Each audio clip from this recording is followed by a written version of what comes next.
খুব সহজেই ভোলা মাছের ঝাল কিভাবে বানাবেন চলুন সেই রেসিপি আজকে আপনাদের সাথে শেয়ার করব। খুব সহজভাবে এই ভোলা মাছের ঝালের রেসিপি আপনাদেরকে বানিয়ে দেখাবো, আর খেতেও কিন্তু দারুণ টেস্ট হবে। নমস্কার বন্ধুরা, আমি সুজাতা, আপনাদেরকে সুজাতাস কিচেনে অনেক অনেক স্বাগত। ভোলা মাছের ঝাল বানানোর জন্য এখানে আমি ফ্রেশ ভোলা মাছকে ভালো করে ধুয়ে পরিষ্কার করে রেখেছি। একটু হলুদ হলুদ কালার হয়েছে কারণ আমি নুন হলুদ দিয়ে মাছটাকে কিন্তু পরিষ্কার করে ধুয়েছি। এবার আমি মাছের মধ্যে নুন হলুদ মাখিয়ে নেব। হালকা একটু লঙ্কার গুঁড়ো দিয়েছি। এবার ভালো করে মাছের গায়ে মেখে নিতে হবে। মাছটাকে ভালো করে মেখে নিয়েছি। কড়াইয়ে তেল বসিয়ে দিয়েছি, তেলটাকে কিন্তু ভালো করে গরম করে নিচ্ছি। এবার আমি এতে একে একে মাছগুলো ভেজে নেব। এবার আমি মাছটাকে উল্টে নেব।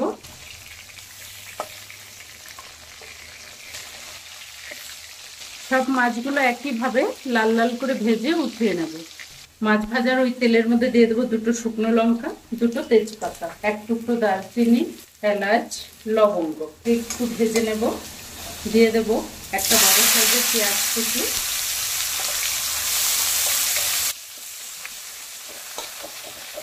পেঁয়াজটাকে একটু লাল লাল করে ভালো করে ভেজে নিতে হবে। পেঁয়াজটা ভালো করে ভেজে নিয়েছি।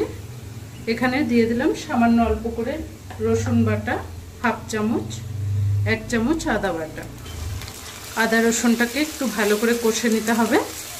আদা রসুনের কাঁচা গন্ধটা চলে গেছে। এখানে আমি দিয়ে দিলাম সামান্য অল্প কালারের জন্য কাশ্মীরি লঙ্কার গুঁড়ো, আর দিয়ে দেবো হাফ চামচ ঝালের জন্য ঝাল লঙ্কার গুঁড়ো। দিয়ে দিচ্ছি সামান্য হলুদ গুঁড়ো, অল্প করে নুন। মশলাটাকে একটু নেড়ে নেব।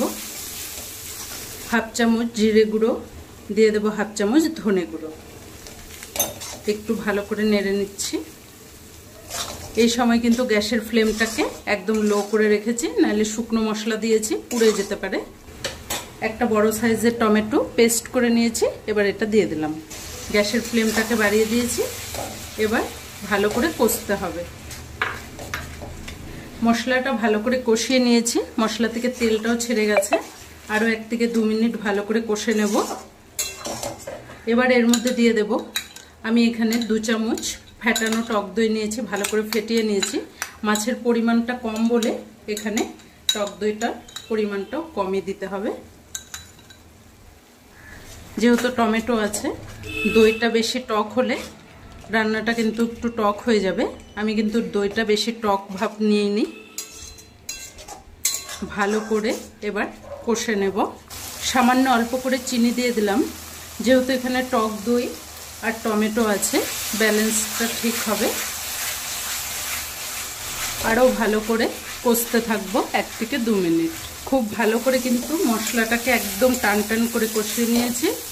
মশলা যত কষা হবে রান্নাটা কিন্তু খেতে ততই ভালো হয়।